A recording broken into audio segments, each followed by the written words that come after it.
সাগর হাওয়ার বুটে উঠাই দিছে।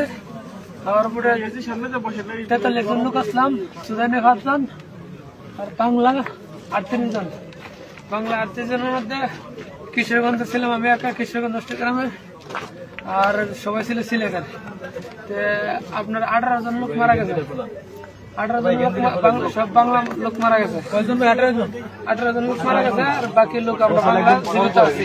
মারা যাওয়ার পর তাদের লাশ কি ফেলাই দেয় সমুদ্র ফেলাই দিয়েছে। লাশ আমরা রাখছিলাম 2 দিন, লাশ পচে গেছে লবণের পানির কারণে, লাশ পচে গেছে। আমাদের অবস্থা দেখেন কি অবস্থা, আমাদের অবস্থা খুব খারাপ। সাগরে ফেলাই দিচ্ছে, সাগরে মানে আমরা যারা ছিলাম সবাই মিলে ফেলাইছি। না ফেলাইলে লোড হলে তো মনে করেন যে আমরা বাঁচবো না, আমরা মারা যাবো। আমরা কোনো হেল্প পাই নাই, যার কারণে আমরা লাশগুলা যারা ছিল সবাই মিলে মানে সাগরে ফেলাই দিছে। লাশ পচে গেছে ভাই, কি করবো? দুর্গন্ধ থাকতে পারতেছি না।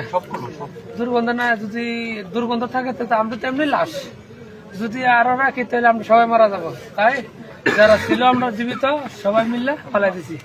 আর সুদানে যে ড্রাইভার আমরা লাগাতারি করছে মে পাড়ায়। আমরা হেরা কোনো আমরা স্যাটেলাইট ফোন দেয় নাই, স্যাটেলাইট কোনো জিপিএস দেয় নাই।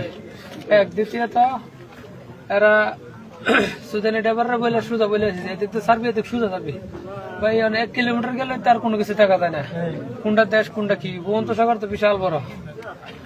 আমরা প্রায় ফোনও দিতে পারি না, কিচ্ছু নাই,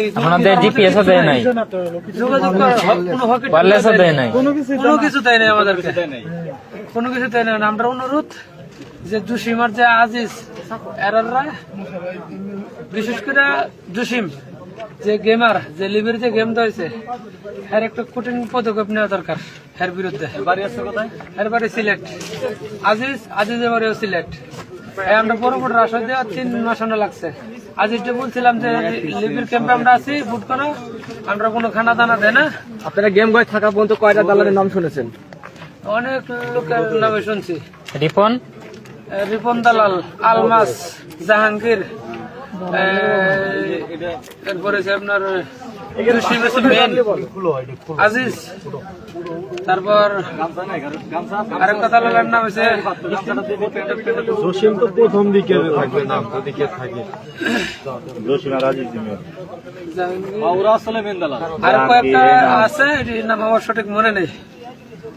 অনেক জসিমে চাইলে আমাদের লেবিরে দিলে এই যদি স্যাটেলাইট ফোন আর হকি টকি দিত, আমরা কোনো সমস্যা হইল না, সবগুলা মানুষ মারা